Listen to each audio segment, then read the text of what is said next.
My name is McKinney Coleman, and I am a content developer in the Rollins Center, and we're so glad you joined us this afternoon. I'd like to welcome you to our Rollins Center and Cox Campus Year-Long Journey webinar series.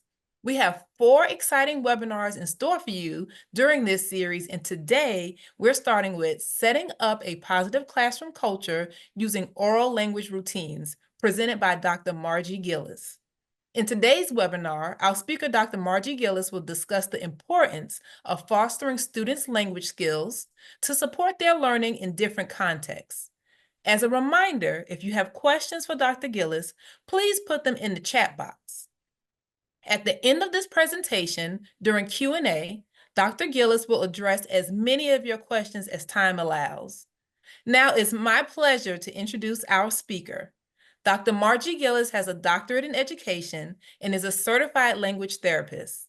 In addition, she is the founder and president of Literacy How Incorporated, a nonprofit organization that provides professional learning opportunities and coaching for educators on how best to implement evidence-based practices in the classroom. Margie has studied, excuse me, Margie has studied the research on how children learn to read and has applied that research with children and adults from ages 3 to 43. An important takeaway is that one size doesn't fit all. Teachers need to know how to apply the vast body of research to meet every student's instructional needs and differences. She believes that learning to read is a civil right and that all children can learn to read and benefit from evidence-based instruction. Now, please join me in welcoming Dr. Margie Gillis. Thank you, McKinney. I wish I was there with all of you, but I feel your good energy, and I'm very excited to talk to you about this topic today. And I'm just going to jump right in. Very quickly, just telling you that Literacy How does empower teachers with knowledge. We are agnostic when it comes to reading programs, although we believe that teachers need good materials, good research and evidence-based materials. Children are at the heart of all we do. And as McKinney said, I believe that reading is a civil right. And I have a wonderful team of mentors who work with teachers in their classrooms. We work with teachers pre-K all the way up through high school, and we embed our coaching in their classroom with their students, with their data at the heart of that coaching. I have 2 learning outcomes today: that you'll learn how to create a positive classroom culture through oral language routines, so that you'll not only promote language development, but also literacy skills. And the second is that you will discover effective strategies and tips for building a supportive learning environment in whatever classroom or context that you have. This quote is such an important one because it talks about the impact that language has on our thinking. And so when we give our students practice in talking with others, we give them frames for thinking on their own. And that's incredibly important to empower them to be able to think on their own.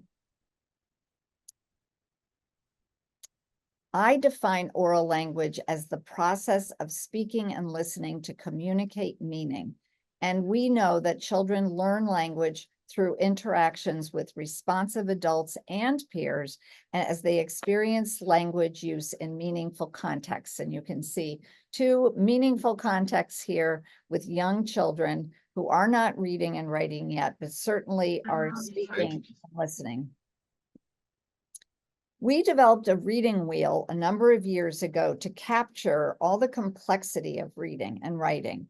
And we recognized right away that oral language had to be at the center of that reading wheel because we believe it is the core of learning and literacy. And when we talk about literacy, we talk about it very broadly to include and language and literacy to include speaking, right, and listening and reading and writing. And these 4 language systems have bidirectional arrows going every way. And the quote at the bottom, that reading and writing float on a sea of talk by James Britton a number of years ago, reminds us of the integral part that language plays in literacy and reading and writing skills. I also like to bring Virginia Berninger's work into these language systems, because she speaks about the listening and speaking as oral skills, reading and writing as written skills. She also acknowledges the sensory input through listening and reading, which are receptive, and speaking and writing as the motor output as expressive language. And therefore, I like to refer to that, to those 4 language systems as being multimodal versus multisensory. There's similarity, but the term multimodal, where we're connecting the eye, the ear, the mouth, and the hand. In order to sort of kick off this presentation of what oral language is all about, I do want to spend a minute talking about language acquisition, right? How do we acquire language? And I think there's no better way to do this than a video, which we say pictures are worth 1,000 words. Videos are probably worth even more. And this is our very own Sally Edwards, who's a content specialist at the Cox campus, and where she's going to talk a little bit about language acquisition. Take a look.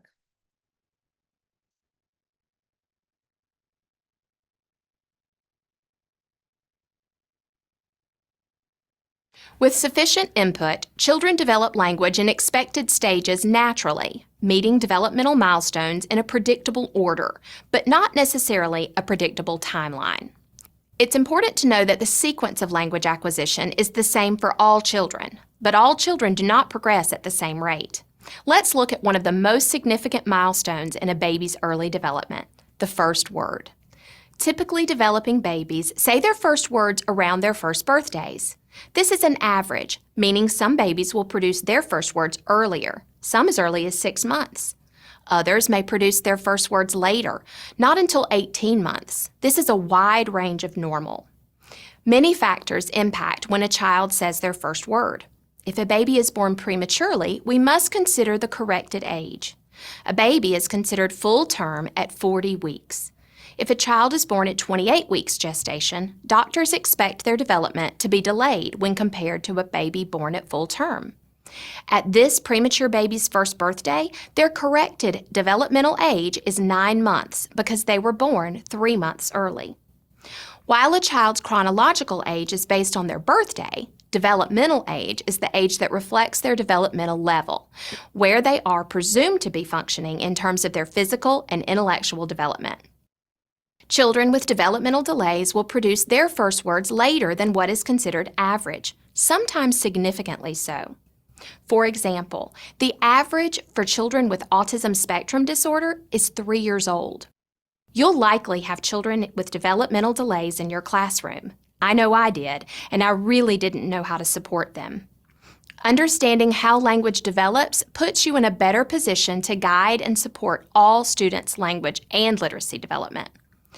Just remember that instructional support for children with developmental language delay or intellectual disabilities should be based on their developmental age rather than their chronological age. As you can imagine, it is important for us to know as much as possible about the developmental history of our students. In the next several steps, we'll walk through what is expected of a typically developing child's first few years.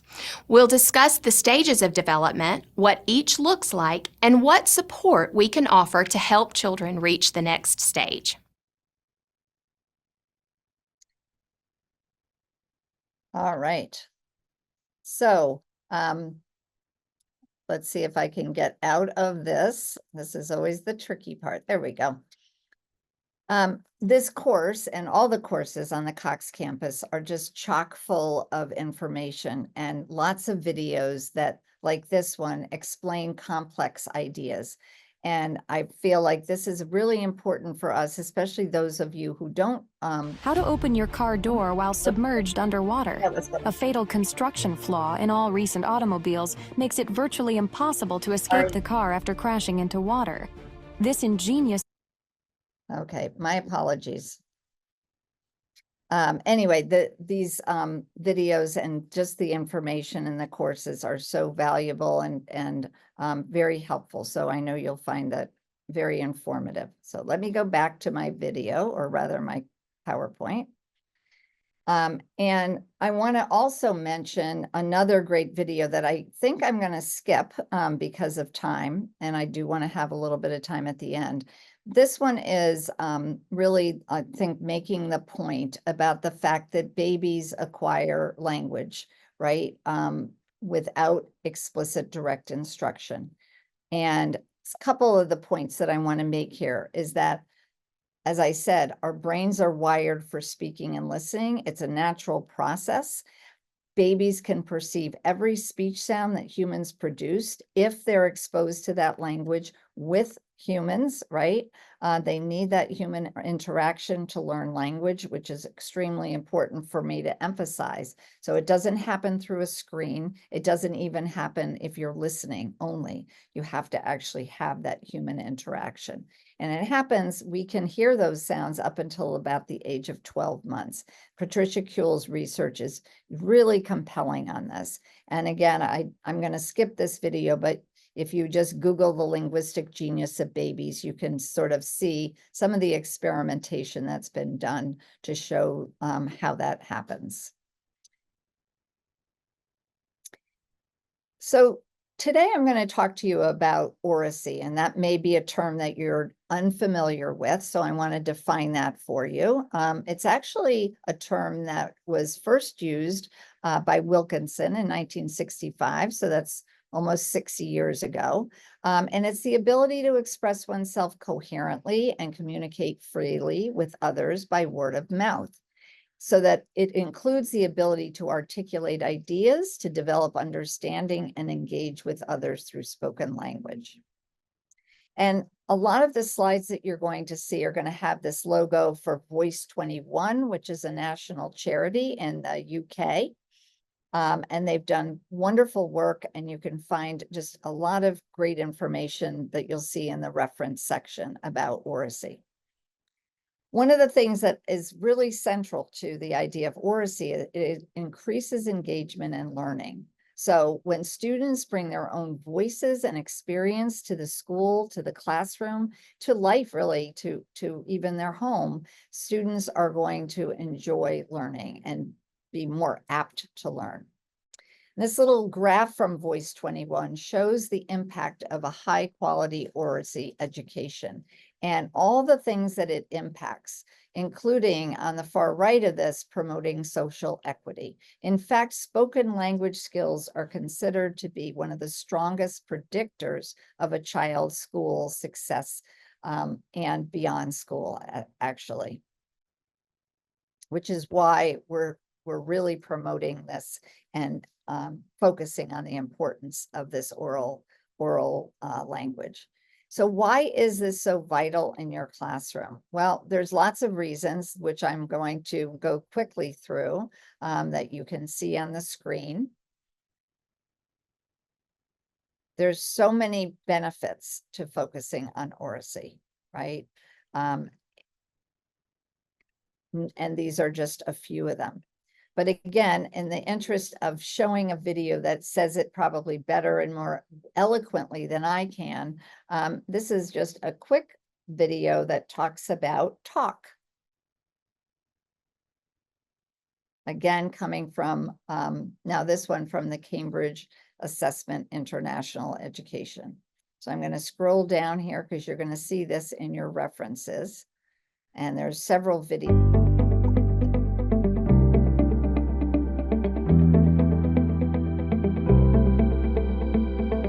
So it took me a little while to understand the relationship between oracy and dialogic talk.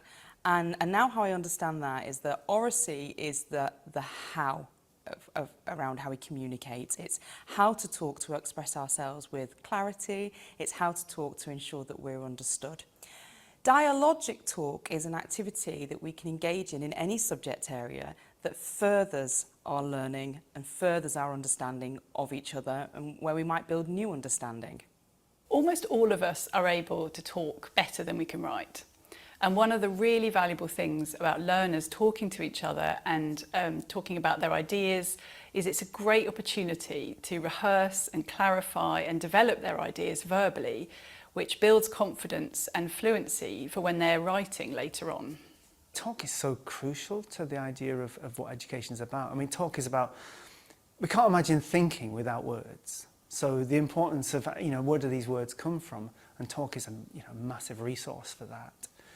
And what does that open out? I mean, there's at least two things we can think about. One is the idea that words give us concepts, so we can get ideas through those concepts. So, something quite cognitive there, it helps us to think. But then it also gives us an avenue into other people's perceptions. So we can start to understand how other people are thinking about things, so we can start to understand them better. So, and that's a more social dimension of what talk's about. So, I think those are two very special aspects of what talk is and what it helps us in terms of our development. The advantage of having dialogic conversations and exploratory talk conversations is that the learners get the opportunity to practice that critical thinking verbally, which they can then go on to write about. And most importantly, and I think this is the key, it shows the work that we do to maintain talk. So the stuff that we will be almost subconsciously doing, which we don't realise, but actually which is making talk happen and making it successful. And I think that's why it's really important. We need to understand it. All right, now, whoops, if I can get out of this again and do this seamlessly. All right. I like this picture, right? This Venn diagram that shows the intersection between learning to talk and learning through talk, and oracy is that intersection.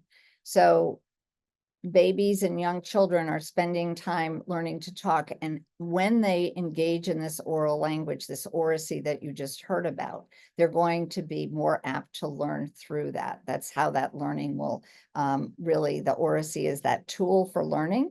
By teaching students to become effective speakers and listeners, we empower them to understand themselves and each other, right? And the world around them. It really is, as that gentleman said, a route to social mobility, empowering all students to find their voice.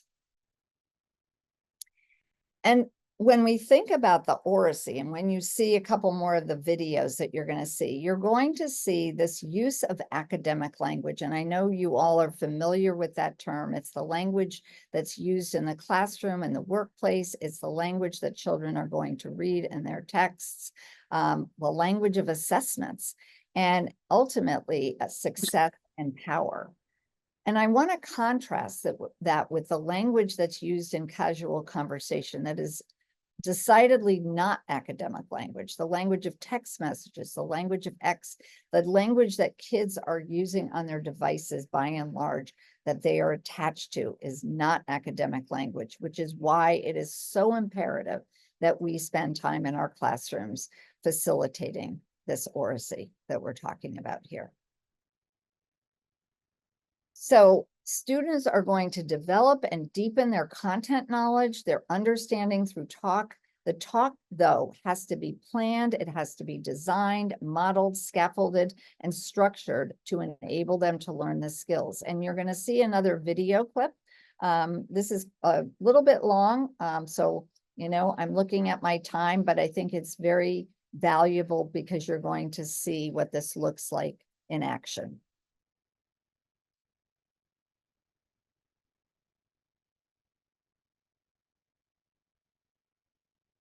And hopefully you can see my screen. I assume you can.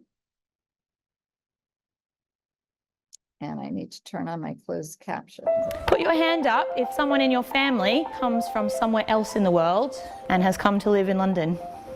Could you turn to the person next to you and have a discussion about this talking point? I think Stratford is a better place to live because they're not against anyone, and it's... So can I just clarify you? What do you mean by, against? Oracy is the keystone to everything that happens in the curriculum. There are such high expectations for talk, and it does really make a difference in the children how articulate and how confident they are.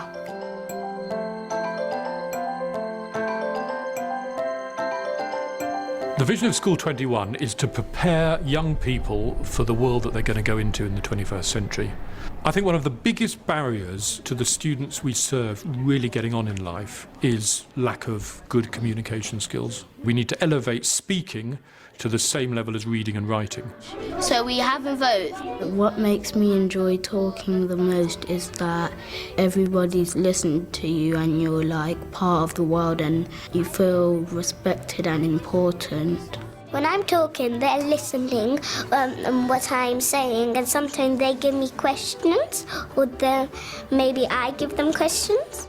Every child within this school is expected to speak in every lesson, in every opportunity throughout their school day, and we try and create lots of different contexts for young people to hone their skills as speakers.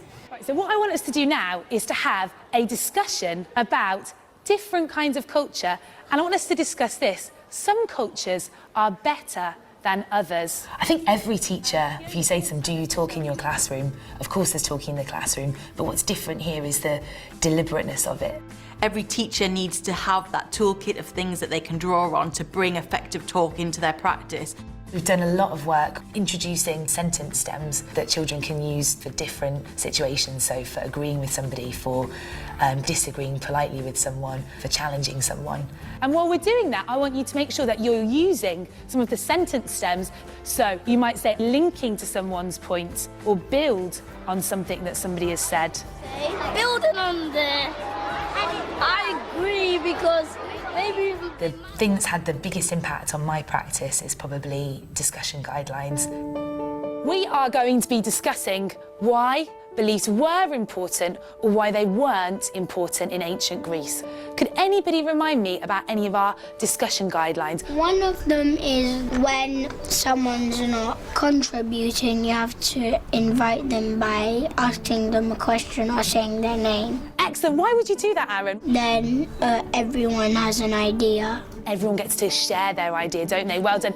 So discussion guidelines were created in conjunction with the children. These are the 5 or 6 key things that we think make a really good discussion. I've been able to take a step back, and I think that the children take on a larger role within the classroom. I think it should be Aries and Athena because they're both the god of war. Yeah, but to challenge your diva, there are lots of fishermen. So another key way of promoting oracy in the classroom is to think carefully about the groupings that you use. So whether you're getting them to talk in pairs or in trios or in larger groups. Sometimes it's best to have students in threes. Sometimes we look at how they can stand in the traverse opposite each other. Each of those different groupings enables a different type of conversation. If you see inside them, we're all human beings and we're all people.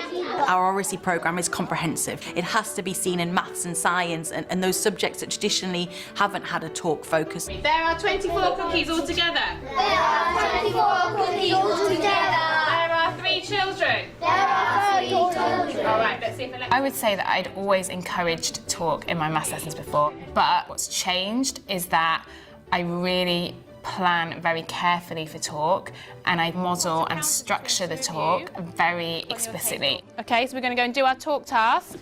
The talk task, they get to practice what they've done in the new learning, and they're talking through what they're doing. So it's about developing their vocabulary and language of explanation. We were talking about fractions. We done like 4 circles. And then we needed to share 24 in each group. 1, 2, 3, 4, 5, 6. Your turn. We were using sentences to help us. 24 shared equally between 4 children is equal to 6. Let's do another. There are lots of different reasons why we get students who may not feel it's almost their place to speak. So for all those reasons, oracy is an issue of equality, of equity, of social mobility. Wow, I heard some pretty amazing discussions going on just now. So let's get some feedback from some groups. Because of the focus on oracy, we've seen our students become much more confident in their ideas. By creating the context and the opportunities for them to speak, they've just flown and become eloquent, engaging speakers. Hayden? We came to a decision and said that we disagree with the text. Everyone is unique. Everyone's the same, but they do their things in different ways. level as reading and All right. So I think you probably picked up on a lot of different routines there, and I'm going to explain some of those as we go forward. And I want to show you some of one of the things that we in the video were these discussion guidelines. So this is something that you create with your class. You see two different versions, right? This might be a poster with discussion guidelines for younger students, like pre-K, K1, 2 maybe, and this would be a poster or discussion guidelines for older elementary students with more sophisticated language. But the idea is that you develop these with your students and that they are posted in the classroom so that you can point to those when you're going through these instructional routines. And the ground rules are very important. There's a great video in one of the references. You'll see that I showed you the other video. There's some great videos in there and talking about ground rules and how important it is to make those group discussions effective by establishing them. And I love this quote that only the subject matter is challenged, not the person. And we have to keep reminding the children and ourselves not to judge the child, the speaker, but think about the subject matter. In the video, they talked about these groupings, and we've done a lot of think, pair, share and purposeful partners in our classrooms with our teachers over the years. But this opened my eyes to other groupings and why each grouping satisfies a different purpose. And again, this is explained in some of the references that I'm sharing with you. I also want to call out the fact that when we think about oracy, oracy is at the center, and we have literacy and numeracy, right? And so you saw that talk task with kids in what they call maths with an S at the end. So numeracy is also part of oracy, as are the content areas. So these instructional routines can be applied cross content area. I have, in the last couple of years, really gotten excited about teaching teachers about collaborative strategic reading. And some of you know that, that program, right, by Sharon Vaughn and her colleagues, also referred to as Click and Clunk, but really taking from the research way back when of Palanskar and Brown called reciprocal teaching, where students have roles and they have these roles and they are assigned to the different roles, and each role has a different function. It's different than collaborative strategic reading, but there's certainly the same idea. And you can see these discussion roles are defined here or explained. And it's really important that underneath each of the roles, you see some sentence starters that will encourage certain speaking and listening skills. You all will get a copy of these slides when you get the recording in a few days. So I know it's hard to see all of these, but I will send the slides so you can read all of them clearly. And you see again on this slide, these discussion roles, right? And we use these talking roles as part of talk tactics. And you're going to see another video clip that explains how those talk roles are used in these talking tasks.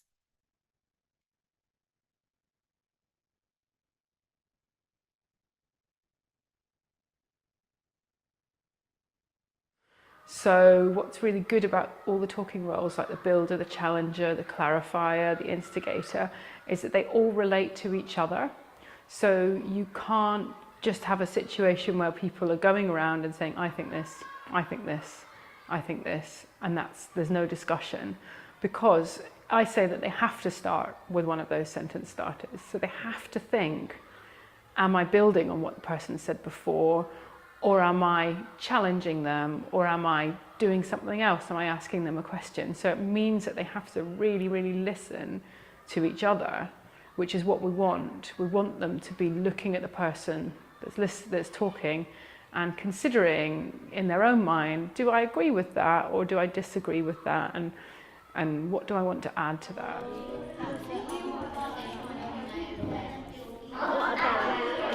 You're saying that that's great. The most important one is the Greeks, because they built temples and they made education.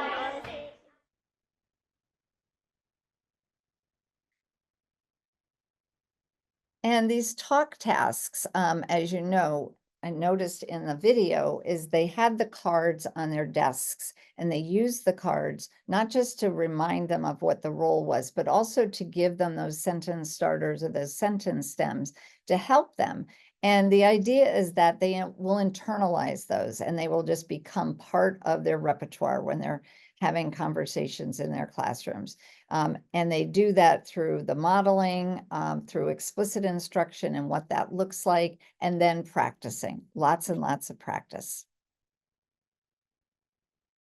There's also something that was pointed out in one of the publications that I read. And again, there are lots of these instructional routines that I'm sharing with you this afternoon, but I don't have time to go into great detail. But I like this one called a talking point, which is defined as a thought-provoking statement that will promote discussion. And in the article, it talks about an activity that you can do for practicing what they call exploratory talk, which is where you're going to share your point of view with others. And they use this example where, first of all, you're going to put the kids in a group. Maybe this is a group of 4, and you're going to say, do you and your group agree or disagree with these ideas, or are you unsure? And then you have to give your reasons for answering how you did. And so here we have Van Gogh's sunflower painting. I don't know if you can see his signature. It's light here, but it says Vincent. And so the questions that you might ask are, Vincent has written his name too large. Do you and your group agree or disagree, and why? These flowers need water. And again, so you can go through these questions, these prompts, and it really does hopefully generate a conversation where people are expressing their point of view with each other, where the students are doing that. One of the things that the Voice 21 organization has done is they've put forth an oracy framework that you see here on the left. And what this does is it specifies the various skills that young people need to develop to deal with a range of different talk situations. And it is used to really help not just the students, but the teachers to understand what skills are involved. So we have physical, right? That includes voice and body language. We have linguistic skills that have to do with vocabulary and language and rhetorical techniques. We have cognitive skills that have to do with content structure, and then some of those strategies that we think about when we're developing comprehension, clarifying and summarizing, self-regulation and reasoning. And then we also have the very important social emotional skills that are really developed through working with others, through explicitly teaching how to listen and how to actively listen and respond. And then it builds confidence in speaking as you become aware of your audience. And a clever thing that I saw, again, as I was researching this talk, was this poster for getting kids to become talk detectives. And the mystery they have to solve is, what does good oracy look like? And they walk around the room becoming talk detectives and listening in on conversations with that their peers are having. And they're going to sort of evaluate or assess these 4 different aspects of the oracy framework. It's mentioned here in a few different places how important listening skills are. And I think we could all agree that we as humans, many of us have difficulty with listening. We like to talk, but we're not so great at the listening part. Why is that so important, and how do we teach it? And again, using the framework I just showed you, thinking about the physical aspect of listening. What does that look like, right? And these are the pragmatics we think about when we think of language. Linguistic part of the framework, which is paraphrasing to show the person who's speaking that you have been paying attention to them.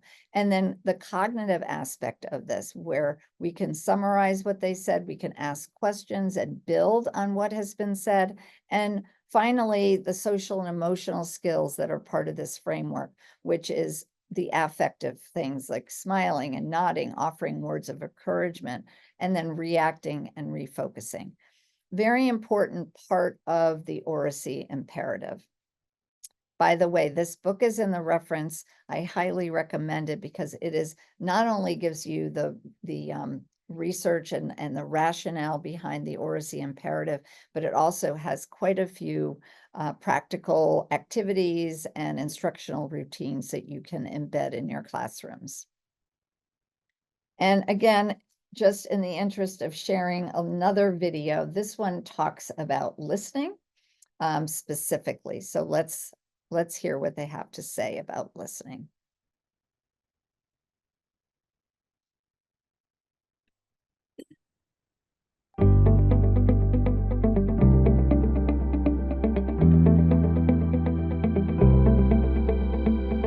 I think there's an idea that some people are just good at speaking, some people are just good listeners.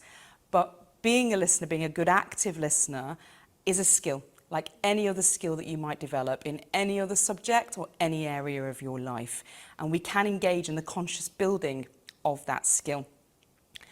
It might be that you make a point once a day of really engaging in active listening, showing the person that you're talking to that you are really deeply listening to them by restating, by engaging with their emotions, by summarising their thoughts and ideas. We're not looking to show deep active listening in every single conversation of every day. That would be exhausting and unnecessary, but it is something that we can gradually build. And by engaging in building that skill ourselves, we truly see it as a buildable skill. We understand better how to build it, and therefore we understand better how to support our learners in developing that skill.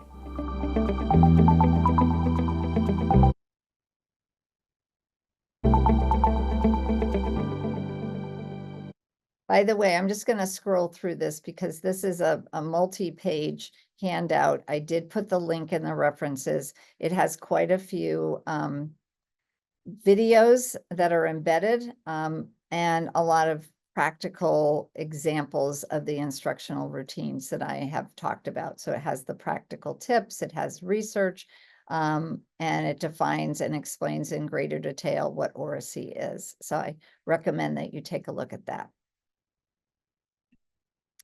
And just continuing for a moment about this explicit instruction in teaching listening skills that I think is so very important.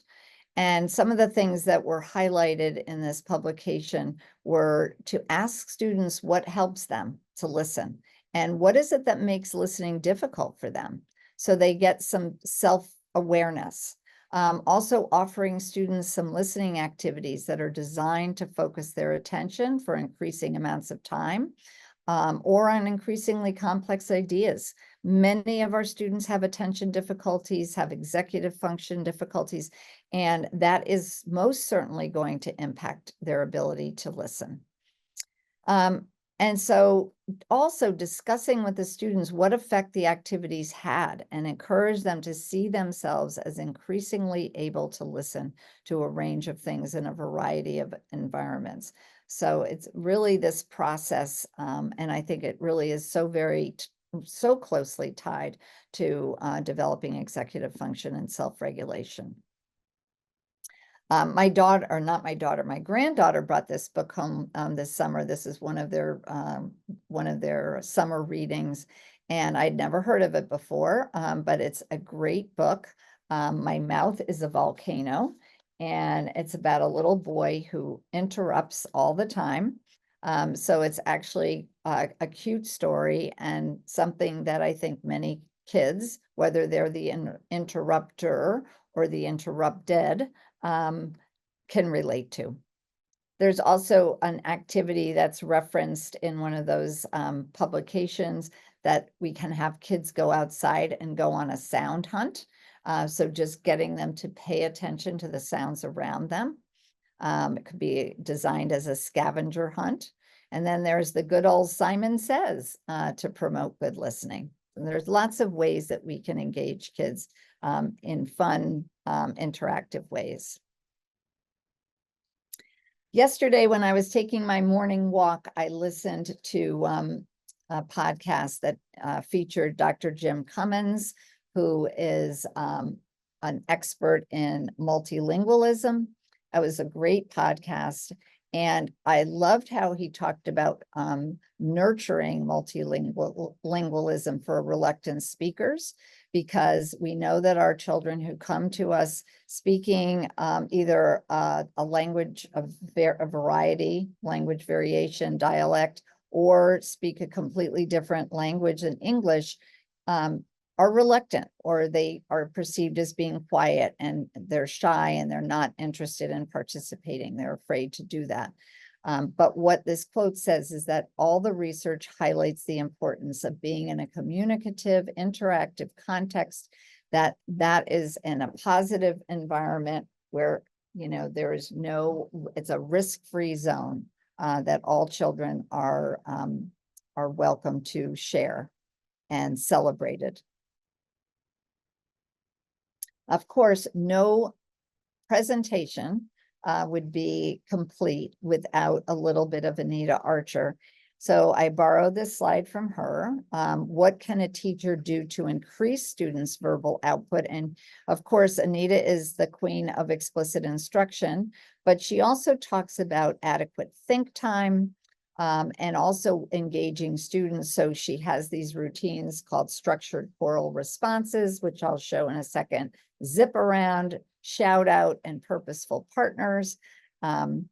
But of course, building on this idea of giving think time, because some children have to process and it takes them a minute.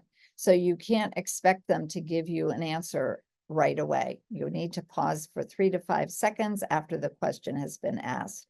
Another way to do this is to have students put up their thumbs or put their eyes on you to indicate that they've had enough thinking time, because some kids are intimidated when other kids around them are answering the question, shooting up their hand, and they haven't even processed the question yet. So this structured choral response, where you're going to ask a question with short answers, 1 to 3 words. And you know, Anita Archer, if you've seen her present, if you haven't, Google her. She's got a lot of webinars on YouTube, but you know, she holds her hands up. What's the capital of California? And you can't respond until she lowers her hands, right? And it gives that think time for the students who need it. This idea of zip around or pass, so a teacher can go around the classroom, ask a question without intervening comments by either the teacher or their classmates. It's just a quick respond to the question. And if a student isn't able to or doesn't want to respond, they can say pass. We've learned the vocabulary term determine. Get ready to share an example of when you felt determined, zip around or pass. And it's another way to engage. When we're thinking about the kids in the early grades, and by early grades, I'm thinking again, pre-K, K1, and maybe even into 2nd grade, there are some things that you want to think about as far as facilitating oral language and high quality talk. We want to ask questions that encourage their thinking and the use of decontextualized language, right? Versus contextualized language, the language of the here and now, which is what they come to school very familiar with from being at home for, you know, the first few years of their life. Now they're going to be surrounded by book language, and we want them to be able to use that. So we're going to ask questions that would promote that. So before they go out to recess, who do you plan to play with at recess today? And what will you do? And they have to respond in a complete sentence that would be a complex sentence with a couple of clauses, most likely. Again, structuring talk time with purposeful partners, that's a good way to start, where a purposeful partner is somebody you've been assigned to, and it's usually very intentional. So you're not going to put a quiet, shy child with a very loquacious child or an interrupter who likes to hear themselves talk. You're going to pair up two quiet children because then they will not be intimidated by one. And then the third thought here is that you're going to engage in read alouds with intentional questions, what I call dialogic reading. You heard that referenced in a couple of the videos. So the idea of having a conversation while you're reading aloud. So stopping and asking those inferential questions that will get kids to think and use that contextualized language. Another slide that no presentation would be complete without is, of course, our rope. And I show this to you because we've been talking a little bit about, not a little bit, we really have been talking a lot. I maybe didn't call it out earlier, but we've been talking about helping and promoting children's development of language or linguistic comprehension that include these 5 strands that most of you are probably familiar with. And what we want to do is for our young students, involve them in what we call nutritious reading. And what do I mean by nutritious reading? It's reading a book that has really good, juicy, robust tier 2 vocabulary words, great sentence structure that is going to really build their language comprehension of complex syntax. And so you can see each of these boxes is devoted to one of the strands. So in an interactive read aloud, we're going to develop background knowledge, choose a variety of themes and topics to develop their schemas, our students' schemas.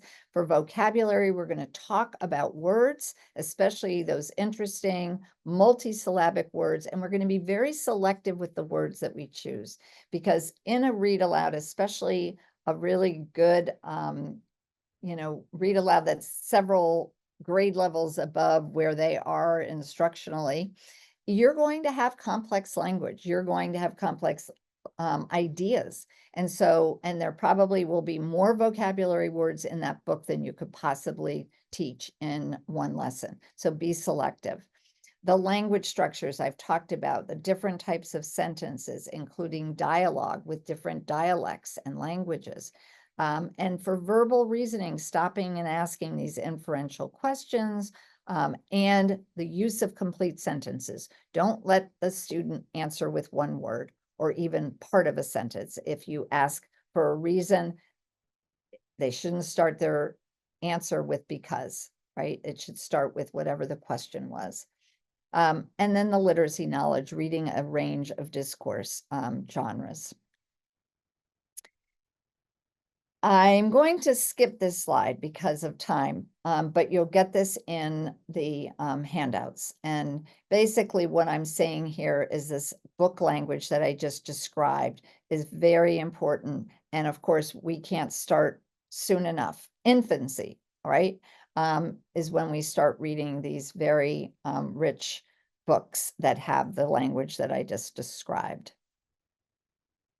So again, I want to leave a few minutes for my Q&A if I have any. I hope I do. I do want to just, reiterate and ask you, did I achieve my goals in this very short 52 minutes, right?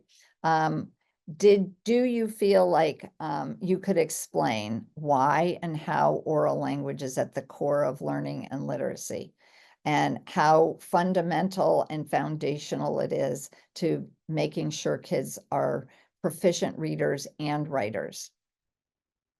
Do you better understand the importance of a positive classroom culture? How important it is for kids to not feel uncomfortable speaking in front of their peers, so that you're promoting the learning, the social skills, the oral language, and more. And will you after today's session, I hope, promote classroom conversations and try out some of the instructional routines to support oracy skills. Because again, practice will be key, building your confidence in what these routines look like and how they work in your classroom. Certainly management is going to be a big piece of this.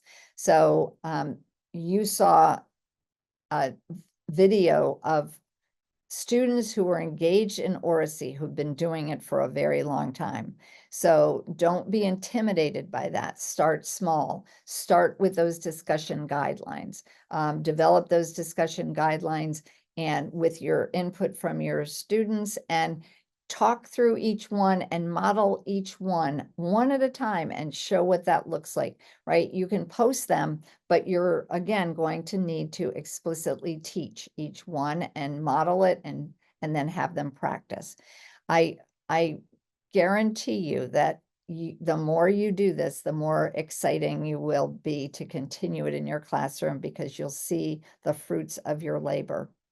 I also want to, before I share my references, I want to say one more thing that was alluded to in a couple of the videos, but I want to say this loud and clear. In our reading wheel, we have text comprehension in one of the sections of the wheel, and with it, we have writing, right? Written expression. And in one of the video clips, you heard someone say that our oral language skills, our expressive language is always more well-developed than our writing.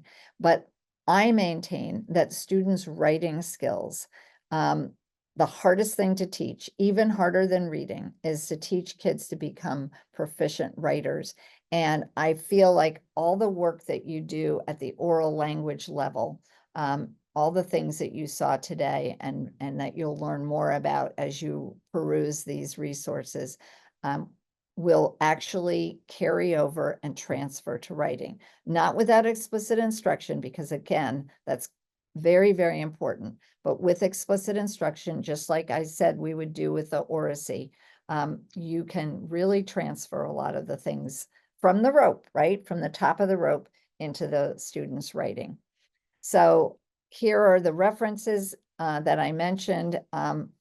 Some of these that all you have to do is Google them and you'll get to them. There's a link here. Your video, your slides will be sent out to you with a recording. I'm going to stop sharing. Well, here first, here's my email address and my web address. And if you have specific questions that you don't have a chance to ask today, or you want to share a resource with me, I'd love to hear from you. So if there's something that I can add to this, by all means, please email me and share it.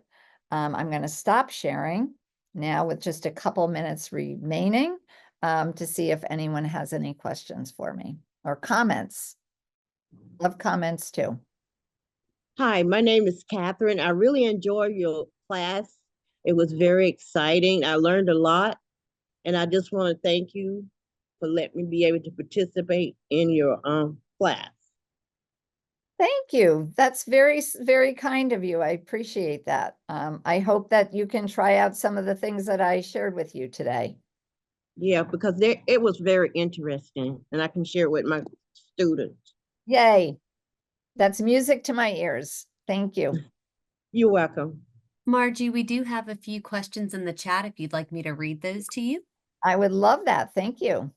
All right. So we have one from Erin Nelson.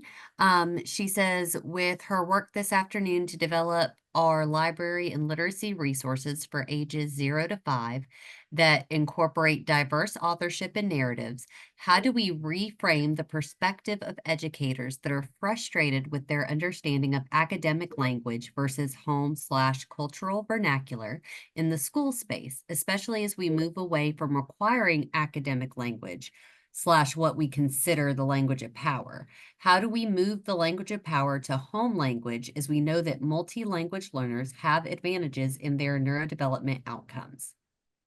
Wow, Erin, holy moly. Does somebody else want to take that one? No, I'm kidding.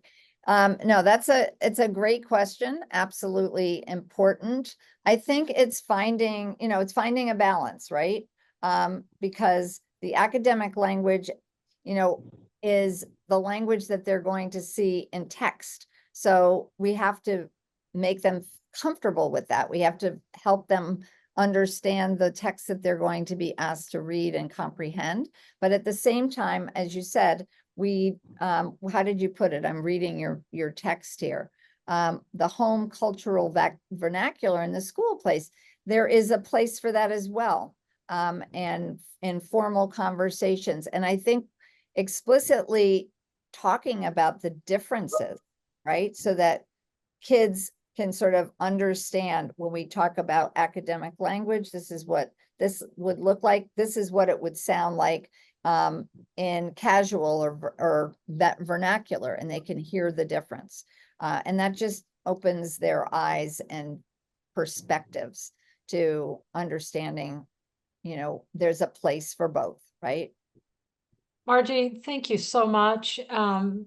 We will close out and have some information of ways people can get questions to us. I thank all of you for joining us this afternoon. And Dr. Gillis, thank you so much. You're very welcome, Dr. Day. My pleasure.